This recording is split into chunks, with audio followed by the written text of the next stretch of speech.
সকল কর্মের সৃষ্টি যিনি তিনি হলেন বিশ্বকর্মা। আজকে হয়েছে মঙ্গলবার। শুভ বিশ্বকর্মা পূজার অনেক অনেক শুভেচ্ছা ও ভালোবাসা তোমাদের সকলকে। তো বন্ধুরা, আজ হয়েছে মঙ্গলবার আর আজকে শুভ বিশ্বকর্মা পূজা। আর আজ হয়েছে ভাদ্র মাসের শেষের দিন। কালকে থেকে শুরু হয়ে যাবে শারদীয়ার সবচেয়ে সুন্দর যে মাসটা আশ্বিন মাস, যে মাসে প্রত্যেকেই মনে করে যে আমাদের ঘরে মা আসছেন।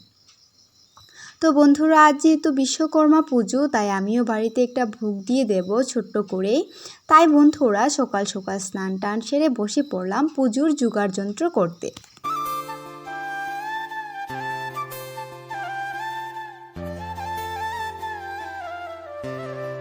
নমস্কার আমার প্রিয় বন্ধুরা, তোমরা সবাই কেমন আছো? আশা করছি যে যেখানে আছো ভালো আছো, সুস্থ আছো।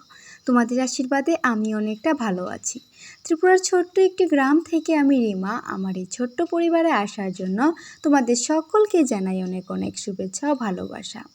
তো চলো বন্ধুরা, আজকের সারাটা দিন আমার সঙ্গে থাকার অনুরোধ রইল।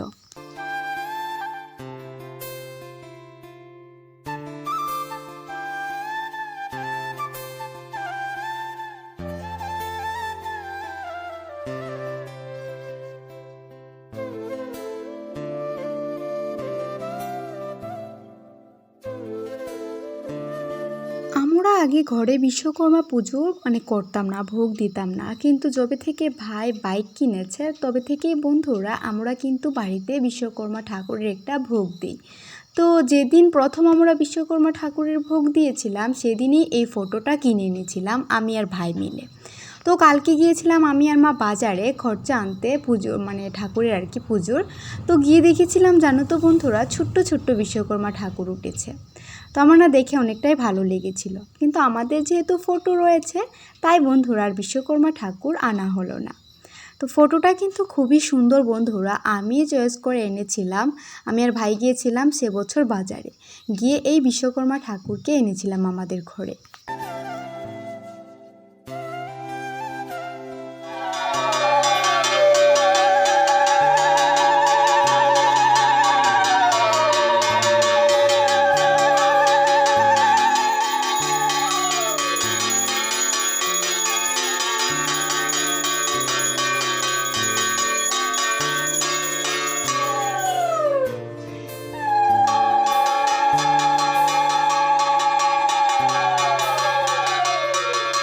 এই যে দেখছো ঠাকুর ঘরটাকে টুনি লাইট দিয়ে ডেকোরেশন করিয়েছি, এটা কিন্তু ভাই করে দিয়েছে বন্ধুরা। সকালবেলায় ঘুম থেকে উঠে যখনই আমি স্নান টান করে নিয়েছিলাম, তো আমি প্রথমে ট্রাই করছিলাম কিন্তু আমার দ্বারা হচ্ছিল না। তারপর ভাইয়ের কাছে বায়না ধরাতে ভাই দেখি লাগিয়ে দিল। তো অনেকটাই ভালো লাগছে, কি বলো? তো এখন বন্ধুরা আমার পুজো দেওয়া হয়ে গেছে আর মালাগুলিকেও পুজো দিয়ে দিয়েছি। এখন ধান দুর্ব, সিঁদুর, চন্দনের ফোঁটা দিয়ে দেব যে যে বিশ্বকর্মা ঠাকুরের জিনিসগুলি আছে। তো এই যে দেখছো রাজমিস্ত্রির যন্ত্রগুলি, এগুলি হয়েছে মেজো কাকার। তো এখানে আমি এগুলিকেও পুজো করে নিচ্ছিলাম সিঁদুর, চন্দন, ধান দুর্ব এগুলো দিয়ে। আর তারপরে বন্ধুরা পুজো করে নেব ভাইয়ের বাইকটা, তারপর কাকার স্কুটি, এদিকে সাইকেলগুলিকেও কিন্তু বন্ধুরা পুজো করে নেব।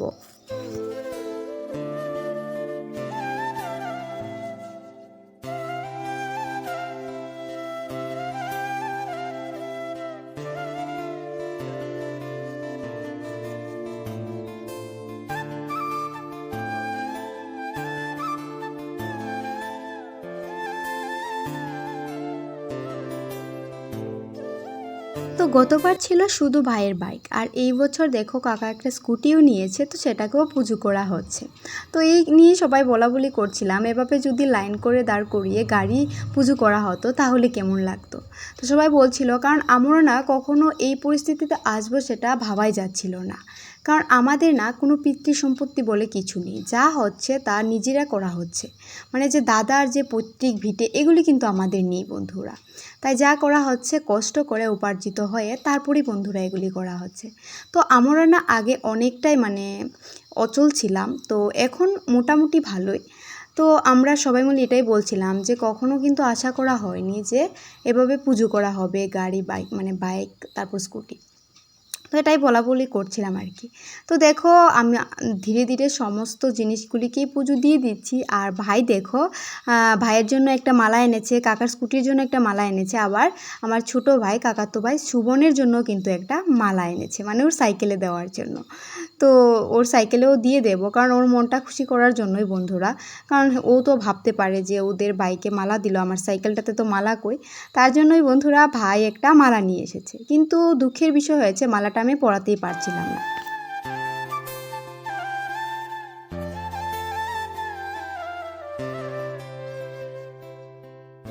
তো এদিকে বিশ্বকর্মা ঠাকুরকেও পুজো দিয়েছি, আর আমি প্রতিদিন আমার গুরুদেবকে মা লক্ষ্মীকে যেভাবে পুজো দিই সেভাবে পুজো দিয়ে দিয়েছি। আর টুনি লাইটগুলি লাগানোর ফলে ঘরটাকে এতটা সুন্দর লাগছিল যে বন্ধুরা কি বলবো। তো দেখো আমাদের বাড়িতে সবাই এখানে ছিল যখন পুজো করছিলাম আমি। তো সবাইকে এখন প্রসাদ দিয়ে দেবো, আর একটু সময় পুজোটা হয়েই এসেছে প্রায়। তো এদিকে দেখো তোমাদের সঙ্গে শেয়ার করে নিচ্ছি পুজো হওয়ার পর আমাদের বাড়ির বাইক, স্কুটি, সাইকেল এগুলিকে কেমন লাগছিল।